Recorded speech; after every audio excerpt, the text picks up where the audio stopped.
Okay, right, section 8 on this video. So the first part of section 8 is I can subtract mixed numbers. So I'm going to show you the method for that in a second. I'm actually going to show you the method for adding mixed numbers, but it's the same method, except obviously at the end of R1 we're going to add the two top numbers. On this one you'll subtract them. And then the second part of this is I can combine ratios and solve ratio sharing problems. Now with this one it kind of jumps between the booklets, so I am sorry about this. What you'll have to do is, for the first part, I can subtract mixed numbers. That is on the first part of the booklet, which is down here. Right, so this is your mixed number question. This is the combining ratio question. The sharing ratio question is actually further on, so we're just going to do these two bits first and then we'll look at the other one later on. So when you want to add or subtract mixed numbers, you have to get both fractions or both terms that you want to either add or subtract into singular fractions.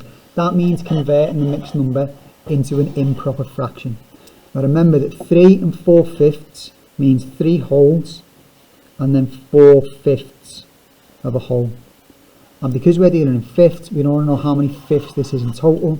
Well, there's 5/5 there, 5/5 there, 5/5 there, and 4/5 there. So 5, 10, 15, that's going to be 19/5. Add 3/7.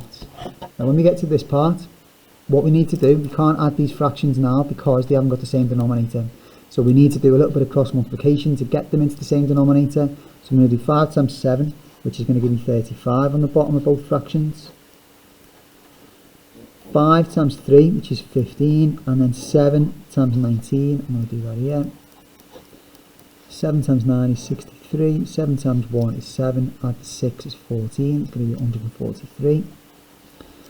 So when we get to this stage, we've now got the common denominators, so we can just do whatever we need to the top. So 143, add 15 is going to give me 158.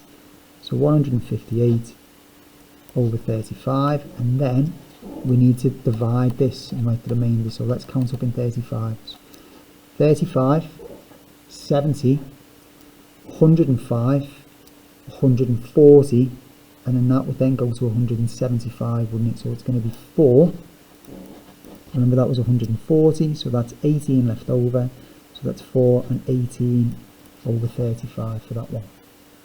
Okay, so that's your mixed number. So when you get your one on the exam, the first two steps will be exactly the same. It will just be a case of subtracting them at the end and then turning it into a mixed number. Right, so combining ratios. If AB is 3 to 4, BC is 7 to 8, write A to B to C. It does say in the exam using integers as well. What that means is you have to use whole numbers. Now the working out for this is very similar to this part of the adding fractions. Okay, so if we write out A to B to C and then on separate rows fill in what we know. 3 to 4 is a ratio between A and B, and 7 to 8 is a ratio between B and C. Now I can combine the ratios if I have the same number in the middle column. Exactly the same way that I could add fractions when I add the same number on the bottom of the fraction. So what I'm going to do is very, very similar to over here. I'm going to times these two things together, which are going to be 28 in the middle. That means that I've times the top row by 7 and I've times the bottom row by 4. So 3 times 7 will give me 21. 4 times 7 gives me that 28. 7 times 4 gives me that 28 again, don't need to write it again though, and 8 times 4 gives me 32, so that is my answer for when I combine ratios. So it's very, very similar working out to what you do over here to get from that line to that line. These two things times together, and then that times that, and that times that, and just write them in a ratio A to B to C. Right, the sharing one is in the other booklet, sorry about this, on page 7 of 23. It's actually question 7 of 23. It's actually this question up here. Okay, so ABC is a straight line. A to B to C is 3 to 8. The length of BC is 36 centimetres. So this is 36 centimetres. Calculate the length of AC. So what we want to do here is figure out the total. So A to B and B to C. Remember, whenever you're doing ratio, do it using blocks. So A to B will have 3 blocks, and B to C will have 4, 5, 6, 7, 8 blocks. Okay, and we are told that BC is 36. Okay, so we need to split 36 into these 8 blocks. So hopefully some of you will have noticed there 36 doesn't share equally into those blocks, so we are going to have to do a little bit of division.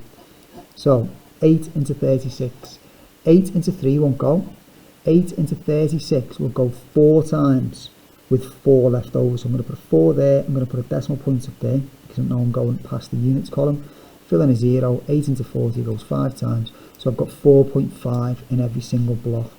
Okay, now you can kind of write 4.5 in every single block if you want to, or just kind of be a little bit clever about what you're trying to figure out and what you already know. I want to know the length of AC. The length of AC is both rows of these added together, AB and BC. So I only really need to know what those 3 add up to, because I know that this row adds up to 36. So 4.5, 4.5 and 4.5. 4.5 and 4.5 is 9. Add 4.5 is 13.5. So if I do 13.5, add 36, that's going to give me 49.5 as my answer. Okay. The one in the exam is a little bit nicer than that. I don't think you have to deal with decimals or anything. And it isn't actually a diagram like that, it's just share this money in this ratio, I think it is. So as long as you remember your blocks and your division and stuff like that, you should be sound.